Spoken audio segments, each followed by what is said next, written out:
Hi, thank you very much to you and to the FPA for this invaluable conversation. I wanted to know, what would a defeated Russia look like, both domestically and in its role as a global power? I mean, these things are impossible to predict, but broadly speaking, defeat is a very good thing to happen to you as an imperial power. It's the whole history of the happy, safe Europe that one has is a result of Europeans losing imperial wars. That's the main thing. I mean, the precondition of the European Union is, you'll notice if you follow the history, the whole sequence is you lose an imperial war. The Germans lost an imperial war for Ukraine, incidentally, or maybe not so incidentally, in 1945.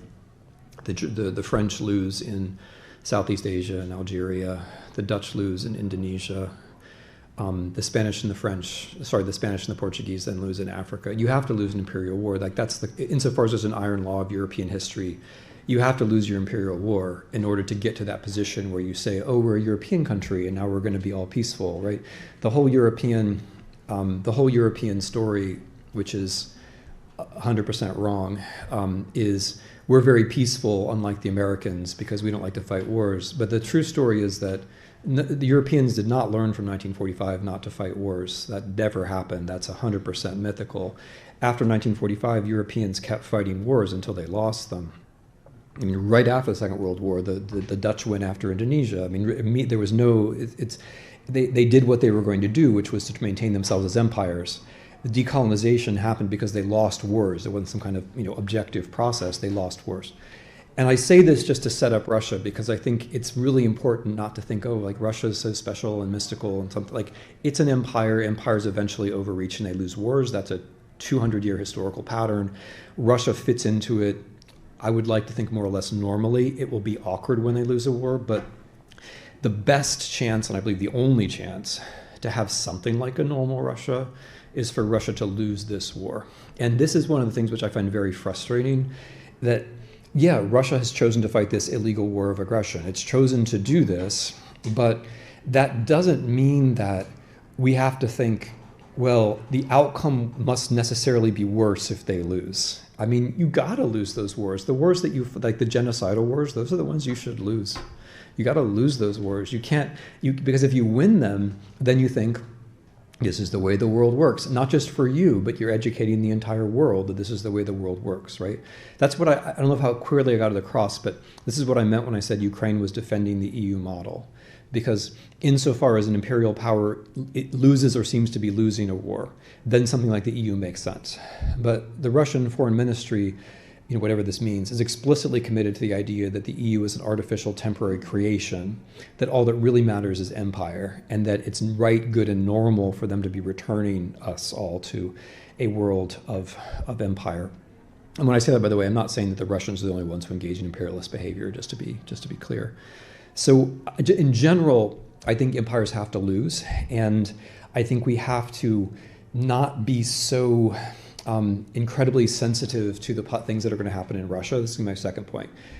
When the regime changes in Russia, it's going to look really weird to a lot of people, but it's not going to look weird inside Russia. So like Prigozhin, I mean, things that we forget, but like Prigozhin marching on Moscow, it's going to look something like that.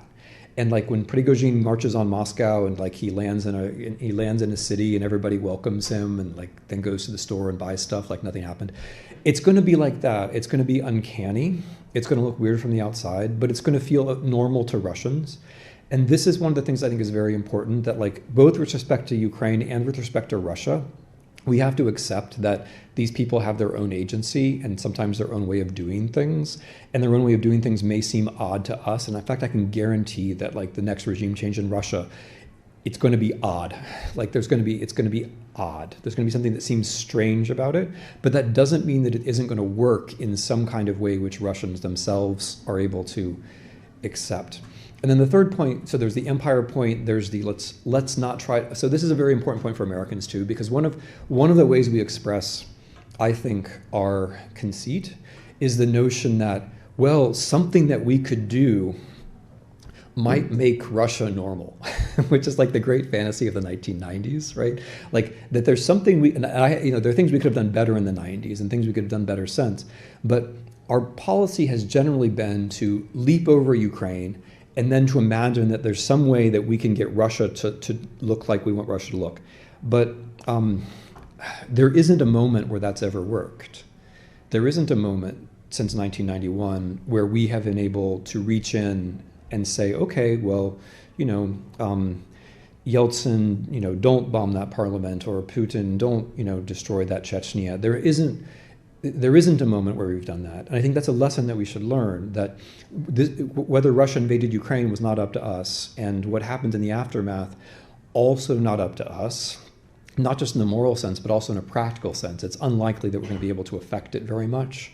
And so if we can't affect it very much, it shouldn't be the thing that is guiding, because you shouldn't guide yourself into a place where you know you're going to be impotent. And so if we design our policy around like trying to be sure that what happens in Russia is going to be a normal democratic regime change or something, you're then aiming for a place which you're never going to reach because it doesn't really exist.